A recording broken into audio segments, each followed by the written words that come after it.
Yo, what's going on, guys? It's your boy. Welcome back to another video. So today is another episode of Secret Invasion Saturday. That is not on a Saturday. Today is Friday for those of you guys who are clicking on this and you're like, it's not Saturday. Like, what are you doing? I'm planning on watching the Mission Impossible movie today when it comes out, and I'm going to go make a movie review of it, but I really don't like making movie reviews the same day that I watch a movie because I feel like recency bias is such a huge thing, and the second you step out of a theater, you're going to think that a movie is really, really amazing, and it's like when you're staying up later that night that you'll realize, I didn't like this one thing that happened, and you start to like kind of unravel sort of things that you didn't like that kind of were overshadowed by the fact that you were just enjoying your time at the theater. So that being said, to make sure that my Mission Impossible review that I'm doing tomorrow is perfect and up to date, I'm making my Secret Invasion video a day early, which I think is perfectly fine. So Secret Invasion, let's go ahead and dive right into it. This week's episode was really interesting. It kind of kept up with the MCU Disney Plus episode 4 rule, where episode 4 has to be absolutely crazy and there has to be some shocking thing that happens in episode 4, and I like it, but at the same time I don't like it at all. So I'm going to talk about Secret Invasion, and I low-key am upset with Secret Invasion right now, and I'm going to explain why. And some of you guys are going to be like, that's kind of unjustified, and some of you guys are going to be like, he's absolutely right. And I don't know which people are going to be where on this side with me and agree with me, but I'm just going to go ahead and just straight up say what I'm going to say. If you guys disagree, feel free to comment down below and be like, hey, you're an idiot, and you know, I like discussing these things. Like, I'm not going to be like, oh my god, here's my opinion, it's absolutely right, you guys should 100% agree with me. I'm just saying what I personally think because of how these episodes have made me feel and stuff like that. So if you disagree, feel free to comment down below, feel free to, attack me if you want to. But I'm down to have discussions about these. I think that this is a whole lot of fun, and one of my favorite things about shows coming out week by week is that you can discuss episodes episode by episode, as opposed to just the entire show just came out, here's everything, you know? But so, to get right into this, Marvel in the past has been critiqued for being formulaic. There's a Marvel formula, and every single movie is supposedly follows this exact same formula. You introduce a character, you give them a little bit of backstory, you kill off some older mentor, they struggle with becoming a hero, they have a couple of scenes where they're not really used to whatever their skill set or powers are or suit or whatever, and then at the end of the movie they fight a CGI bad guy and they win, right? That's the Marvel formula. And something that bothers me is Marvel for so many years has been given crap for being formulaic, and a lot of their Disney Plus shows have been kind of different. Like, they've all had their own little flares and a little bit of things that are different, but Secret Invasion to me is feeling like one of the most formulaic shows, which is really bothering me because it has a lot of scenes in it that are really great. There's a lot of, like, here's these two people having a conversation, and their conversations are holding out well. Like, you can be so engaged in these conversations, and it's really nice and it's refreshing because I'm used to, with some of the other shows, it's like, if there's not an action sequence every 10 minutes, you're kind of like, wow, this is really dragging on. But this show, they have 20 minutes worth of conversations and you're like really intrigued in it because there's a lot of interesting stuff going on here, which is totally fine. I think it's really cool. I think it's really groovy. I really like what they're doing with it. But something that's bothering me is I've kind of picked up on they're doing the same thing over and over and over again. And here, let me like fill in why I'm saying this. So episode 1, episode 3, and episode 4 follow pretty much the exact same format. We open up the episode, somebody's talking about Nick Fury, he's too old, he can't do it anymore, he's changed since the blip. There's some cool conversations here, there's some cool conversations here. We check in on what the Skrulls are doing on the evil side of the Skrull stuff, and then we just follow along with Talos and Nick Fury as they're having conversations, giving us a little bit of feedback as to like what's been going on for the last 35 years, what's going on with Skrull stuff, why hasn't Nick Fury found them a home, stuff like that. And that's good and all. I'm enjoying it. Like I said, this dialogue is fantastic, and we have actors that are really great at working together, and there's a lot of fun stuff going on. Like, I'm really loving this. I think it's a whole lot of fun. But at the same time, that's what all of these episodes have been. It's just been, here's exposition, here's exposition, here's exposition, here's exposition, here's exposition. Throw in a flashy fight sequence out every once in a while. Throw in a cool espionage moment every once in a while. And it's not bad. I don't want anyone to say that I'm thinking this show so far is bad, because it's not. I'm really enjoying it. But what I don't like is we now have had 3 episodes that have ended with the exact same cliffhanger.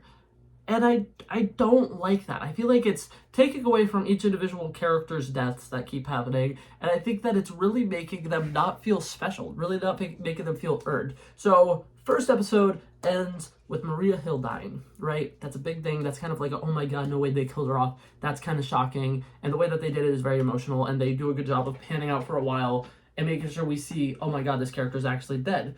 Episode 3 ends with Gaia dying, her getting shot, and then it zooms out on her body. She turns into a scroll. Things are not okay. And then, you know, once again, we focus on the body for a little bit as we kind of pan out and the episode ends. Cool. We start off this episode, she's immediately back to being alive, which follows along with the Marvel thing of stakes don't last very long. If something happens in a show and it seems like, oh my god, no way, this really bad thing is going to happen, and there is consequences to this person's actions, oh, never mind, we don't care about those consequences anymore, which is fine. And for this show, it works really, really well because I feel like it can serve really well to the plot later on that Gravit thinks that she's dead, but she's not, which is cool. I think that's going to come in and it's going to make a cool plot twist later in the show, and I think it's fine. But now that you've done that once in the show, killing off a character at the end of the episode and having it slowly zoom out on their body, this is now the 3rd time in 4 episodes that the show has ended like that. And I'm not going to say that I have a massive problem with that, but it's just a little nitpicky thing that is really bothering me, because I enjoy cliffhangers as much as the next person, but I think it's a lot more interesting when your cliffhangers are switching up a little bit. Like, don't get me wrong, I guess you could technically say that the cliffhanger of the last episode was actually the fact that we heard Rhodey's voice on the phone and he's saying, hey, you need to go to this church at this time or whatever. That's kind of the cliffhanger, but let's be honest. The big thing that they wanted us to get at the end of the last episode was the fact that Gaia was dead, and I was kind of like, oh my god, no way, they killed off Amelia Clark. Like, that's crazy. Did I just say, was that the right name? Hold up. For some reason, my mind just completely blanked. Future Blake. If I just said the wrong actress's name, put her right name up here, because for some reason I said it and it immediately sounded wrong. But yeah, so that's the thing that happened. We're now going to talk about the rest of the episode because I just wanted to go ahead and get that off my chest. I'm not saying that this show is formulaic. I'm not saying that it's Marvel trash and it's overproduced and oh my god, they need to quit pumping out so much shows right now, because I'm liking it. I think it's great. But I just noticed that that's a thing that keeps happening, and it's kind of bothered me because we are 2/3 of the way through this show, and it seems like each episode is getting shorter, and each episode is getting slightly less interesting, and there's a lot of things going on right now that I'm like, why? Like what is this leading towards? What's going on? Something that I did like about this episode was the scene where Gaia and Talos were sitting down on the park bench, and Gaia's like, okay, I'm not on Gravit's side anymore, I'm on your side, but like, what are we fighting for? What's the plan? How are we going to get ourselves a home? And this is like the first time they've brought this up in the entire show. And this is what I've been really waiting for. This is something I've been really interested in. And the conversation goes, Talos, in full seriousness, is just like, you know, what we're going to do, we're going to save these people. And then we're going to go to the president and we're going to have this big bargain ship. And we're going to be like, look, we solved this problem for you. You do us a favor now. And everything is just going to work out because everything is positive and sunshine and rainbows. And I love that, like, the way that he plays it is 100% serious. But, like, if you're listening to the plan, it's a really bad plan. And I like it because Ben Mendelsohn, who plays Talos, does such a great job acting it out as like, he's like, look, I'm a genius. I know what I'm talking about when it's not that good of a plan. And I really like the fact that they're having these characters like realize they don't really have a plan. They don't really know what's going on, and they're kind of like just kind of winging it. And I really liked that. I thought that was great. It really brought a human side to Talos a little bit here, because I think that there's a little bit of denial that's going on with Talos has enjoyed being a human. He doesn't mind wearing a different skin, and he's kind of like, I like being on Earth, I like being this guy, I like having the connections that I have with people, and he's like, at the same time as him wanting to go get a new planet, I think that he's realized that, like, if you just blend in and you become a person, and you create your own life now, there's nothing wrong with it. Like, I think Talos is kind of starting to realize that, like, we're Skrulls, we can shapeshift. Why are we spending so much time running and trying to find our own planet and always having to be at war with the Kree people when we can just be on Earth and pretend to be people and never have to deal with this ever again? Like, I think Talos really enjoys humanity. And I think that it's a really beautiful thing about his character. And I think that it's something that, like, it's so, like, it's the undertone of his character. It's not, like, something that's very pow in your face. And I think that Marvel is doing the Talos character so well, which is why, at the end of the episode, I'm kind of like, why would they do that? Which is like, it's fine, it's beautiful, it's a really emotional sequence, and I really like the way that they did it. But like 3 episodes in a row that you kill a person off, and then like we zoom out of their body for a little bit, but like it leaves us unsure of if he's dead or not. And I'm like, oh, I wish they just told us, you know? But it's okay. It is what it is. It's kind of cool. I will say that I think that the entire final like 15 minutes of this episode were so amazing, because it's like ever since we kind of get the scene where Scrody, is that what everybody's calling him? I'm pretty sure that's what everybody's calling him. Scrody is taking a shower or whatever, and then they do the mirror wipe thing. From that point on, the episode is just, here's this great thing that's happening, here's this great thing that's happening, here's this great thing that's happening, and it's so cool. So I want to go ahead and address the fact that Rhodey was a Skrull. Oh my god. When you look at that, 3rd time in a row that my thumbnail for Secret Invasion was incorrect, I gotta do something else that's gonna be incorrect. I'm predicting it now, Talos isn't actually dead, so my thumbnail picture is gonna be like, he's totally dead.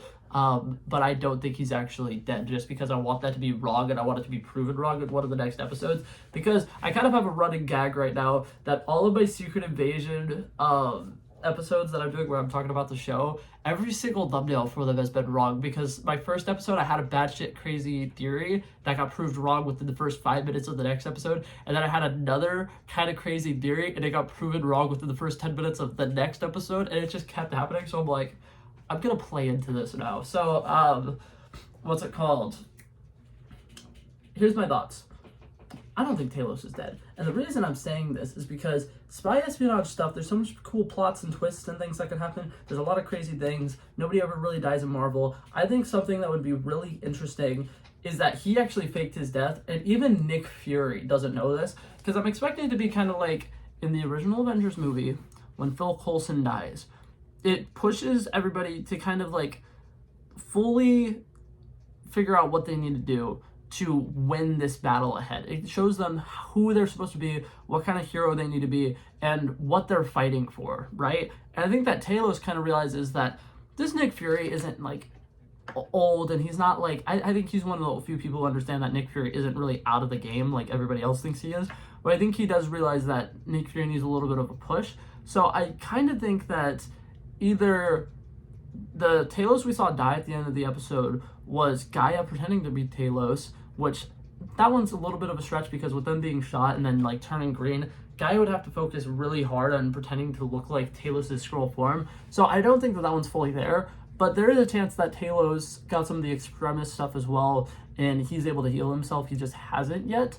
Once again, I don't think that's fully the smartest idea, but I think that a big thing is Skrulls are stronger than we know as of right now, so there is totally a chance that like Talos actually has been a super Skrull the entire time, because we see him being super strong and stuff like that, and we've never been told that Skrulls are super strong. So if it gets revealed that he has like some kind of like super soldier serum or something, and he's actually a lot stronger than we think, it could be interesting. It could be a cool reveal, but I think that it would be really interesting if he faked his death in this episode to give Nick Fury a little bit of a push, and then we see him again towards the end of the final episode where he comes in with a cavalry, people who want to see Quake and Phil Coulson come back, and all the people from Agents of S.H.I.E.L.D. I guess that would be a kind of moment where they could potentially do it.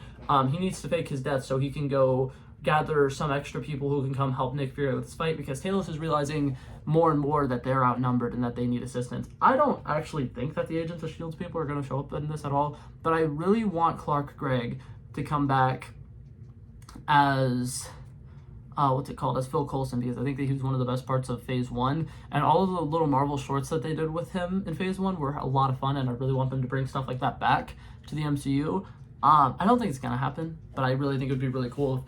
The final episode, Nick Fury seems to be down and out on his luck, and then Talos comes in, and maybe this could be a cool way to tie in the Avengers a little bit, because a big thing is they've made their line about why they don't want the Avengers to be a part of it, because if somebody shapeshifts and pretends to be one of the Avengers and creates some kind of like global terrorist, it can create a huge issue for the Avengers. But I think that it would also be really interesting to have the Avengers show up in this.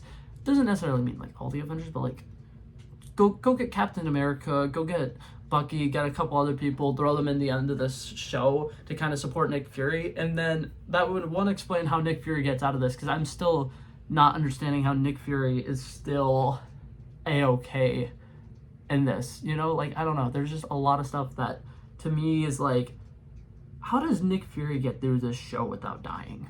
You know what I mean? It's really throwing me off. I have no idea. But, yeah, so those are my basic thoughts for this episode. I think it's a whole lot of fun. I think that the little liquid tracker thing was a lot of fun. I really wish they had more, like, spy gags and stuff like that in this show, because with it being a spy espionage movie, show, and then switching up a lot of the basic things from the original Secret Invasion comics, I wish that they would fully dive into this spy espionage and show, like, Nick Fury has so much cool gadgets and stuff like that. And, like, we've seen him use a shotgun, a pistol, and a rocket launcher, but we haven't really seen him do so much cool spy espionage things. That's why I really want the face switching tool from, what's it called? From Black Widow to come in, because that would be such like a cool thing that they could do. They could switch the Skrulls, because the Skrulls aren't expecting the humans to be wearing different faces, you know? I don't know. But, yeah, so I think that's it for this video. I think that's everything I wanted to talk about. One last thing that I do want to go ahead and say, when the trailer for Secret Invasion came out and we saw this shot that I'm currently putting up on the screen, when we first saw the shot, I said originally in my theory video that I thought that was going to be Talos pretending to be Nick Fury. It makes so much more sense now that that's probably going to be Gaia pretending to be Nick Fury, because she has extremis powers, and if she gets shot at or whatever, she'll be a-okay. So I'm just going to go ahead and tweak that. In my original reaction of the trailer, I said I thought that was Talos, but it being Gaia makes a lot more sense. But that's the last little thing I want to say. I put that in there because I want to be correct when it happens. But yeah, sorry. That's it for this video, guys. Hope you guys enjoyed this little Skrull talk with me. I love and appreciate you guys so much. And as always, I will hopefully see you guys in the next one. Peace out. Bow. Bow, bow.